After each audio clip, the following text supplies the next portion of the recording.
Учрах тавилан 3 дугаар хэсэг. 4 дахь хоног. Сэлмэг эртлэн босоод цагдаагийн газраар ороод ажил руугаа явна гэсэн төлөвлөгөөтэй орносоо дийлээ. Уц дуугархад тэрээр сарнаа байж магадгүй гэж орцсоор яран авлаа. Хадам ээж нь байлаа. Сэлмгийг өнөөдөр эртхэн ирж уулзаад ах гэж хэлжээ. Хэлчмэйг алга болсон ихнэр хүү хоёрынхон сургийг гаргаж магадгүй гэж бодсон тэрээр их л урайлахнаар за одоо ингээд ажилдаа явах замаар ороод гараа ээж гэж хэлв. Хадам ээж нь өмнөхөөсөө түнилэн ширүүн өгтлээ. Гэ чи чинь яадаг хүүхэд вэ? Исэн бусын хүүхнүүдтэй самбагнаж байж ихнэрээ гомдоочхол юу ч болоогүй юм шиг ингээд сууж байдаг. Тэнд нэг бүлтгэнсэн жаахан амтан бүр зутарч гүйцлээ. Сарна та хоёр чи яах вэ? Учир зүгээ олохгүй биедээ тунирхаж гүйдгэл юм байж. Би моцейхүү гээл өрөвдөж байна. Бошуу очиж тэр ихнэр хүүхдээ авчрахгүй юу чи? Хэмээн дуугаа өндөрсөн нэлээд чангахан хэллээ. Өдий 10-аад жилийн айлын хүргэн болж явахдаа Цэлмэг хадам ээжигээ ийм бухимдов ууртай байхыг бараг л анх удаа харж байгааны. Тиймдээч сандран нэлээд гимссэн өнгөөр ойлголоо ээжээ. Би нэг сүртэй болоогүй л дээ. Сарнаал жоохон буруу ойлгоод гэж төгдөрснээ. Толгоогоо илээд. Уг нь би та тэр хоёрыг одоо хаана байгааг нь мэдэж байсан бол айл хэдийн гүйжчихэд авчрахгүй юу? Гэтэл хаа сайгүй хайгаад ханаас ч болтохгүй. Найс нөхд нь бүгд л мэдэхгүй гэх юм. Өнөөдөр бүр аргаа бараад цагдаад мэдэгддэг юм билүү гэж бодож байлаа. Харин та мэдж байсан бол ийм олон хоног надад хэлэхгүй яаж байгаа юм бэ? Химэн хариугаа авах нь үгэлдээ дуугаа жаахан өндөрсгөлөө. Хадам ээж нь би чамд юугаа хэлдэг юм? Өөрөө олоод мэдэхгүй яасан хог. Эхнэр хүүхдээ хаана явааг нь ч мэдэхгүй арчаагүй золиг. Дахиад охины минь гомдоогоод үзээрэй. Аннасаа ч илүү хайртай ганц охиноо хөгшин бид хоёр чамд итгэж эхнэр чинь болохыг зөвшөөрсөн. Гүй ийм ухаан мутагч нь мэдсэн бол хөдлөлцөөд гүйж явахт нь л болиулдаг байж л дээ гэж хэлэнгээ дуугаа арай зөөллөн. Та нарын төлөө санаа зовоод бүтэн нойртой ч хонож чадахгүй. Гүй ямар жаахан хүүхдүүд биш. Хэдий болтол ингэж явах юм бэ? Ингэж хэлэхдээ хоолон зангирч байлаа. Сэлмэгт өөрийн ирэхгүй хадам ээжигээ өрөвдөх хайрлах сэтгэл төрж. Хөөрхитөө эднэр маань нэрэ бидний өмнөөс санаа зовж суудаг байхаа та гэж бодох зураа. Уучлаарай ээжээ. Хүн та нарыгаа дахиж гомдоохгүй. Би одоохон яваад тэр хоёрыхоо аваад ирье гэж хэлэнгээ баярлсандаа хадам ээжигээ тэрч аваад үнсмээр санагдав. Хэдэн өдөр цээжин дээр нь хуралдаад байсан бөөн хар үйлс нүүчих шиг болж сэтгэл нь сэргээд иржээ. Цэлмэгт эднийхээс гарч машинаасан эхнэр хүүхэд нь байгаа хайрхан амралтын газар руу хурдлаа.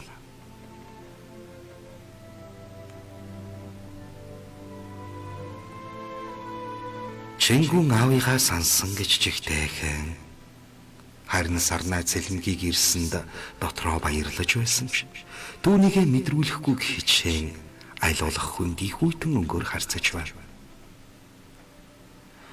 Түүнд ярьж гомдлох юм их байлаа. Цэлмэгч мөн ялгаагүй эхнэрийнхэн өмнө өвдөг сүгдэж суугаад буруугаа хүлээн. Дахиж ийм алдаа гаргахгүй хэмээн ам тангараа өгнө гэж төсөөлөн бодож ирсэн ч хүүгийнхээ хажууд тэд олигтой юм ярьж чадалгүй гэрийн зүг явцгаалаа.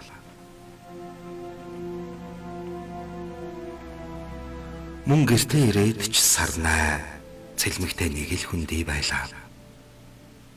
Тэд аав ээжигээ хамт байгаад баярлан, эргэлэх хүүгээ харан өрөвдөж, юу ч болоогүй юм шиг хоолунд хийж идэн амарцгаалаа.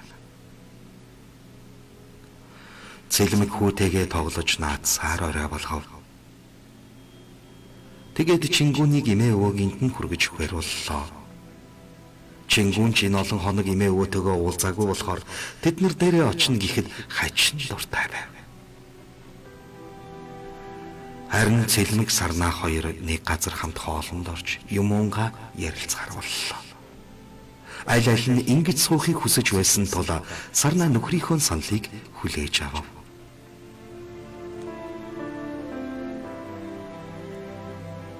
Тэр хоёр Чингүнийг өвөөнд нь хүргэж өгчхөөд хотын зах дуу байдаг хөдөлгөөн багтааж тоглог нэгэн кафег сонгон орж сууцгаалаа. Цэлмэг одоо л ихнэрээсээ уучлалт гуйх цаг ирлээ гэж бодсон бололтой. Хань минь намайг уучлаарай. Дахиж энэ тнийг алдаа гаргахгүй. Өргөөхтэй бодно. Өнгөрсөн хоногудад би их зүйлийг бодлоо. Чамдаа л ганцхан хайртай шүү гэдэгт минь чи мэдгээр гэдэл ёстой нөгөө 75-аар бууж өгнө гэдэг шиг юм болов.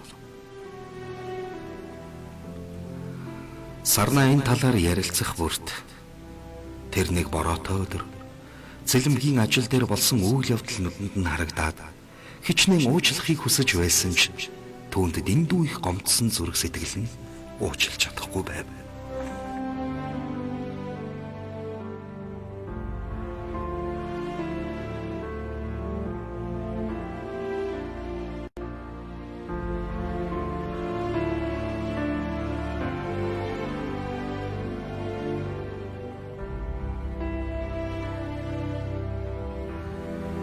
Гэсэн ч одоо яах вэ? Үр хүүхэд амьдралаа бодоод энэ удаа уучлахаас өөр аргагүй.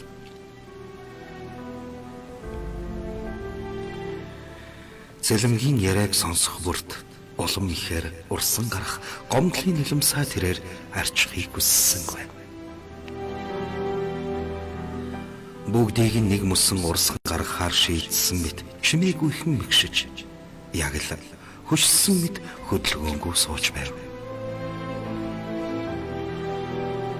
Цэлмэг түүнийг тэрэн нулимсыг нарчингаа би чамдаа амлаж байна.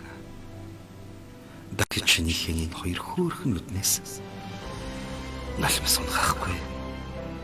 Чамаага байхгүйд би зөндөө хэмиг ойлгосон. Чингүн та хоёрыгоо намайг орхиод ингээд үрд явчихвал би яандаа гэж бодсон чинь амьдрал ямар ч болох учиргүй санагдаж өгчмээр болсон шүү. Чамдаа маш их хайртайгаа улам их ойлгосон. Энэ их хэдэн өдрүүдэд ингээд Цэлмгийн хоёр гарагийг атгангаа дахин үнсэн өглөж суулаа. Шөндөл хідэнэ болжээ. Кафений зөөж хаах болсныг сануулхад тэд тэндээс гарч гэрийн зүг явцгаалаа.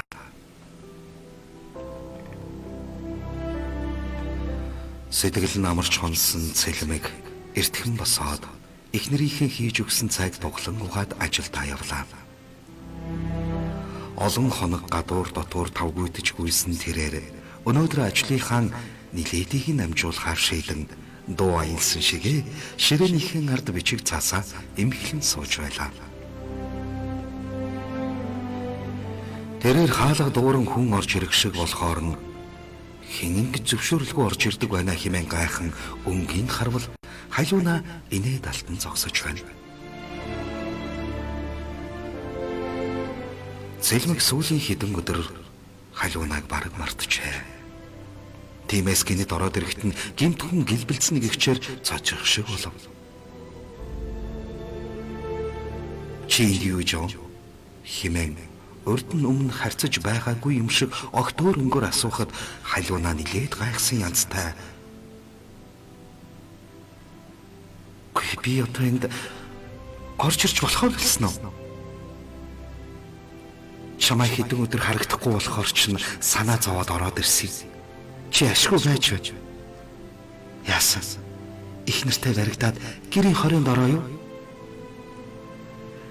Намайгаа мартсан байх шив дээ. Чамдаа хэлэх сайхан мэдээтэй байна. Тэгээд хэдэн өдөр л үүдих чинь цаглаа. Утас руу чинь залгах гэснээ бас ихнэр чинь авчих бол. Дарин дээр нь давс гихчээр юм болох юм болов уу гэд ярьсангүй. Химэн эрхлэнгүй өнгөөр хилээд цэлмэг рүү дөхөж ирээд хажууд нь зогсоход цэлмэг юу ч болоогүй юм шиг цонх руу хэд алхаснаа. Уучлаарай айлна. Одоо хоёулаа ер нь дотн харьцаатай байхаа болсон нь дээр баг. Би тэгж шийдсэн.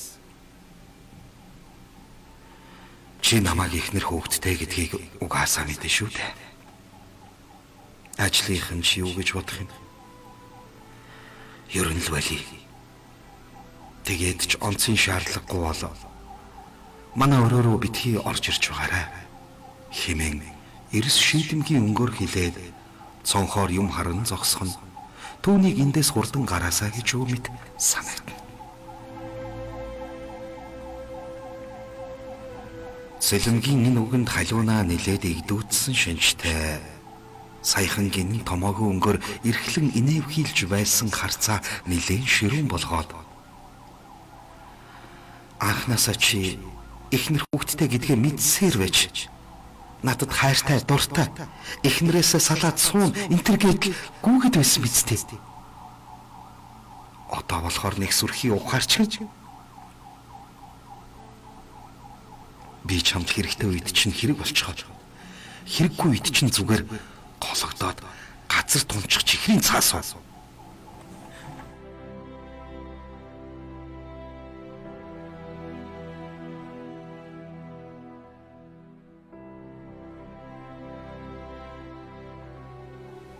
Тэгээд ч одоо оройтсан заяа ингээд тэгхээс тэгхэсэн шиг ширээн дээр нь ирж сандал дээр нь суугаад өглөө. Сэлмэг түүн рүү сүрхий том харснаа. Оройтсан гэдэг чи юу гэсэн үг вэ? Гэхэд халуунаа. Би жирэмсэн болсон. Удахгүй чиний хүүхдийг гаргах болно гэж хэлээд тавлсан дооглсон өнгөөр түүн рүү ширтгэхэд ийм үг сонсно гэж бодоогүй зогссон цэлэмгийн шилэн хүзүүгээр нь хинэгэн татаад авах шиг болов.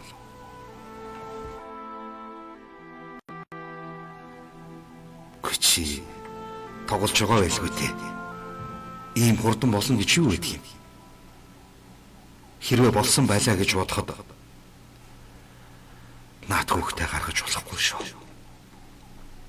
Шулуухан хэлэхэд эртхэн эмчэд үзүүлж ахууснан дээр баг шүү. Хэрвээ мөнгө төгрөг хэрэгтэй бол надад хэлнэ үз. Химэн дуугаа арай зөөллөн аргацсан уйсан өнгөөр хэллээ.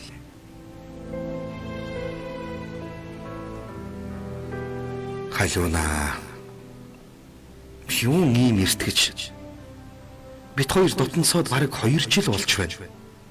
Харин ч орой жирэмсэн болж байгаа юм шүү. Чиний мөнгө төгрөг надад хэрэггүй. Энэ миний анхны хүүхэд. Тэгээд ч би чамд хайртай. Энэ хүүхдийг гаргах таал гаргана. Чамд хэллээ шүү. Дахиж хүүхдээ авахул энэ төр гэж надтай ярихгүй байхыг хүсье. Гисээр их л ууртай үсээ шидлэн өрөөнөөс гарч одлоо. Өглөөхөн дуу аялана сэтгэл тайван ажил дээр ирсэн Сэлмэг дахиад л тавгүйдэж орхив. Арай гэж их нэртэйгээ уучраа олж байхад бас юу хүүхэд вэ гэсээр ширээн дээрээ бодол дарагдан суулаа.